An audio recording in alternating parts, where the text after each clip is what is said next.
Kepada yang terhormat Bapak Presiden Republik Indonesia, Pak Jokowi.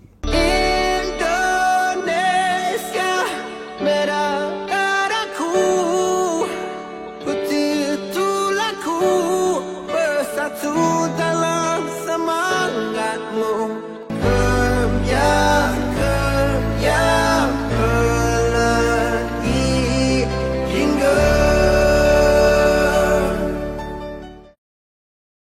Melanjuti dua surat cinta yang sudah kami sampaikan, sekarang kami sampaikan surat cinta yang ketiga untuk Bapak Presiden, perihal mari buktikan virus atau bukan. Di sini kita bicara tentang medical science. Jadi bukan untuk berdebat di kolom komen, di medsos, dan lain-lain, melainkan pembuktian di lab. Perlu kami sampaikan bahwa kami ini bukan anti vaksin, Pak. Saya waktu kecil divaksin, aman-aman aja. Everyone can see there's a change in me. Persoalannya adalah ada yang kuat dan ada yang tidak kuat. Seperti orang mau disuntik biasa aja kan dokternya nanya, Bapak atau Ibu ada alergi obat apa enggak?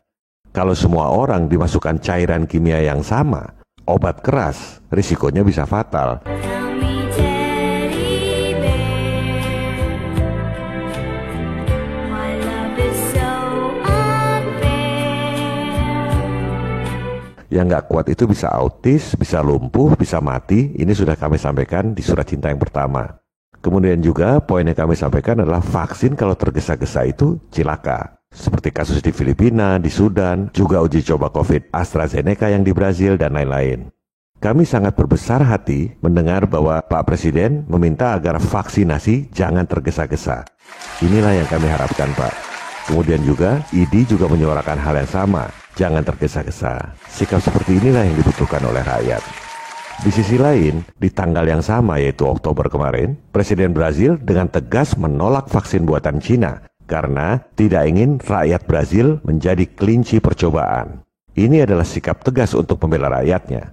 Kenapa dia bilang nggak mau jadi kelinci percobaan? Karena Brazil itu penduduknya banyak untuk ukuran Amerika. Jumlah penduduk 200 juta orang masih lebih sedikit dari Indonesia. Jumlah penduduk itu dianggap orang sebagai pasar untuk vaksin. Dia nggak mau itu.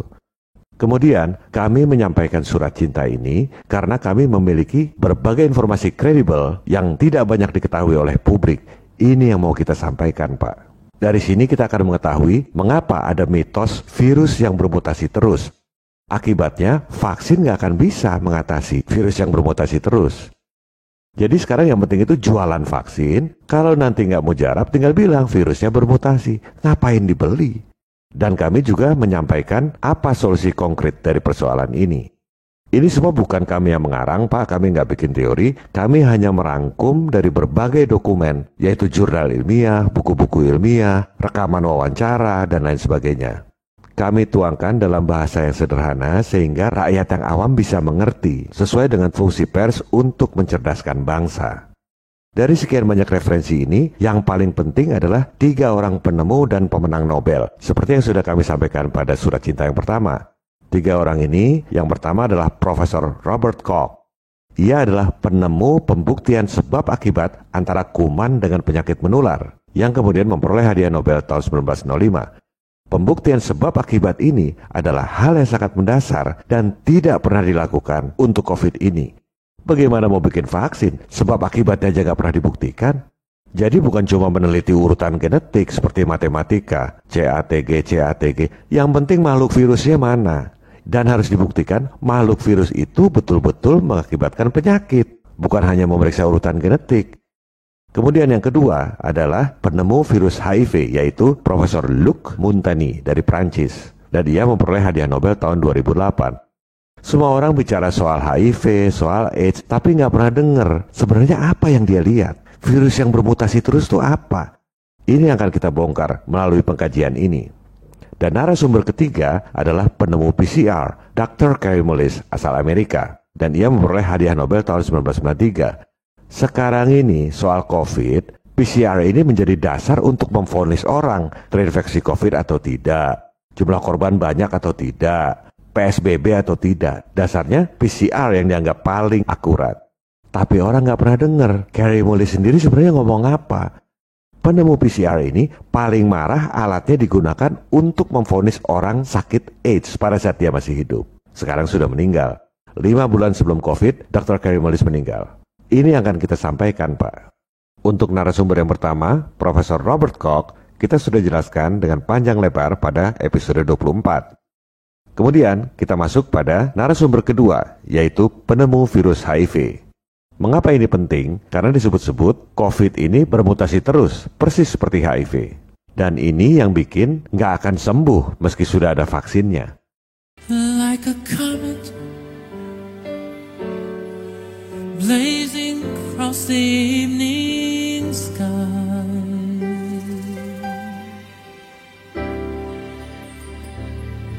gone too soon. Latar belakang sebelumnya, tahun 1981 ditemukan penyakit baru yang disebut AIDS. Ketika itu orang belum tahu penyebabnya apa. Like a sunset, die with the rising of the moon.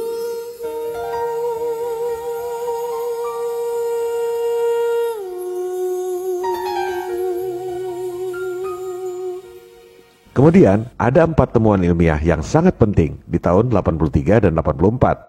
Di tahun 1983, Profesor Luc Montagny di Prancis menemukan sebuah makhluk mikro baru yang ia namakan LAV. Tahun 84, di Amerika, ada seorang dokter bernama Robert Gallo menemukan makhluk mikro yang baru juga. Dia kasih nama HIV. Di tempat lain, di tahun 83 itu, Dr. Philip Stahl menemukan makhluk mikro baru juga. Ketika ditemukan belum dikasih nama, belakangan dinamai eksosom. Dan di tahun 83 itu juga ditemukan sebuah alat uji DNA. Bukan uji virus, tapi uji DNA yang disebut Polymerase Chain Reaction, PCR, oleh Dr. Kary Mullis, narasumber kita yang ketiga. Kita akan lihat makhluk mikro yang ditemukan di tempat yang berbeda dengan nama yang berbeda itu, makhluknya memang beda atau sebenarnya sama. Kita kaji yang dua ini dulu. Virus LAV yang ditemukan di Prancis dengan virus HIV yang ditemukan di Amerika. Ternyata makhluk virusnya sama, meski namanya beda dan ditemukan oleh orang yang berbeda. Hingga akhirnya hadiah Nobel diberikan kepada 2 orang ini yang sebenarnya saling tidak suka satu sama lain. Kenapa bisa begitu? Jadi yang pertama menemukan ini adalah Luc Montagny. Dia temukan makhluk mikro, dia namakan LAV. Dari sampel orang yang terinfeksi AIDS. Dia nggak pernah bilang bahwa virus itu penyebab AIDS. Kenapa? Karena makhluk mikro di dalam tubuh itu banyak sekali. Bukan berarti kalau ada virus di sampel orang sakit, maka penyebabnya adalah virus itu. Belum tentu. Harus dibuktikan sebab akibatnya dengan metode yang gold standard.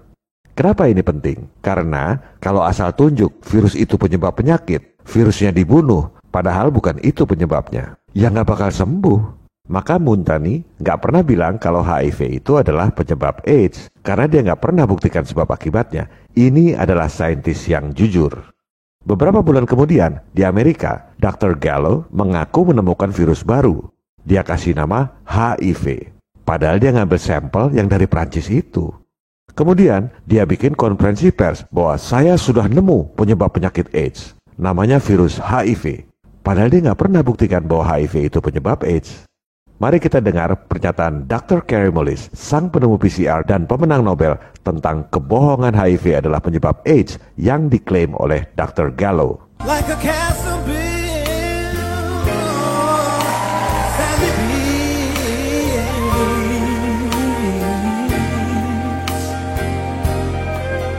gone too soon,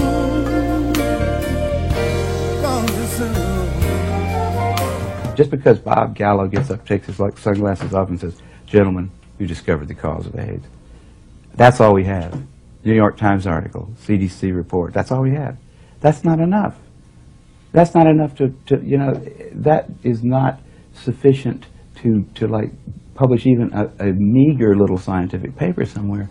That isn't enough for scientists to believe some inconsequential fact about some star 50 light years away.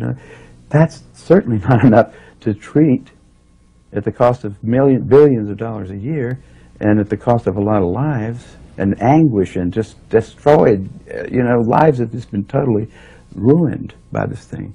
on the basis of some flimsy little statement made by a guy who's known to be a crook in lots of other ways. Like a perfect, perfect love, just beyond your reach. Go on too soon.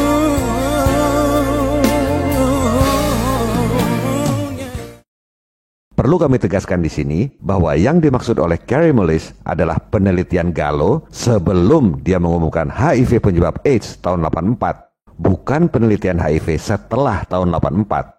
Ini penting sebab banyak bantahan dari para antek Nekolim yang tidak ingin kejahatannya terbongkar mengatakan bahwa Kary Mullis ngawur. Ini buktinya banyak penelitian tentang HIV. Coba buka matanya, tahun berapa penelitiannya? Masa diumumkan dulu tahun 84, kemudian penelitiannya belakangan? Itu sih bukan penelitian, tapi pesanan, pembenaran. Mbok ya jangan sebodoh itulah kalau mau bantah.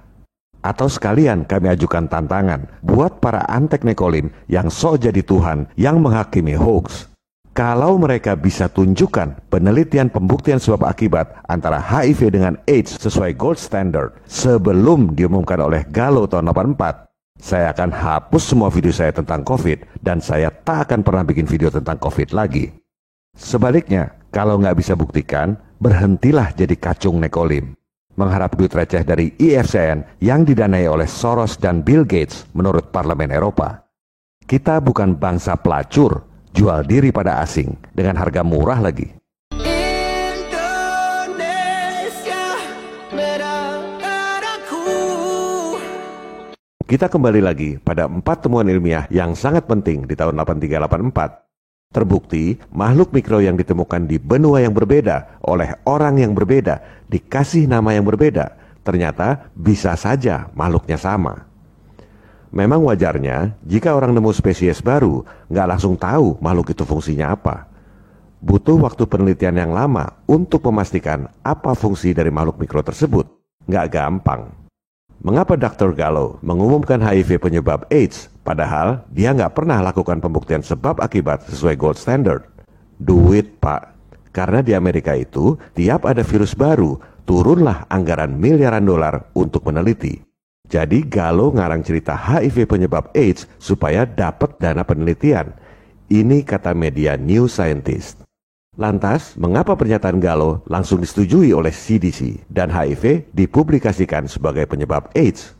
Duit juga, Pak. Berikut adalah pernyataan penemu PCR dan pemenang Nobel tentang rekayasa epidemi AIDS oleh CDC. The CDC hadn't had a good plague since polio. Their funding was probably going to be cut back if they didn't come up with one. The guy that was the head of the CDC, in fact, wrote memos that have been obtained, where he describes this as hot stuff. Those guys have got an agenda, which is not what we would like them to have, being that we pay for them to take care of our health in some way. Sudah serusak itulah mafia medis di Amerika, yang lucunya dikira pahlawan kemanusiaan oleh orang-orang Indonesia.